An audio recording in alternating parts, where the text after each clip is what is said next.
In today's video, I'm going to teach you how to draw a trend angle line on TradingView 2025.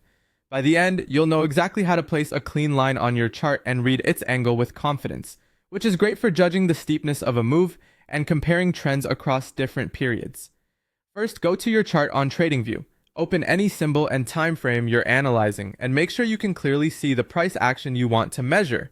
It helps to zoom and pan so that both the starting swing and the ending swing you have in mind are visible on screen. If your left toolbar isn't visible, hover near the left edge so it pops out.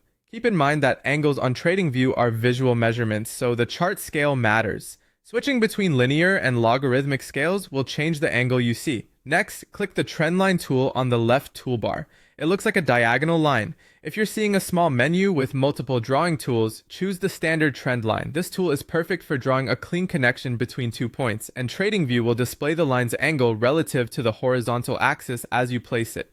If you prefer precision, you can turn on magnet mode before drawing so your clicks snap to exact candle highs or lows. This is optional, but it can make your measurements more consistent. Now click once on your starting point. This is typically a clear pivot, like a swing low if you're mapping a rising trend or a swing high for a falling trend. Choosing a meaningful pivot helps the angle reflect the true trajectory of the move rather than noise. Take a moment to ensure the candle you pick represents a real turning point and that it's visible enough to make the line easy to read later. Finally, move your cursor to the spot where you want the line to end and click again. As you move the cursor, you'll notice the angle update in real time. Place the endpoint at the next significant pivot that defines the trend you're measuring. Once you click, the line is set.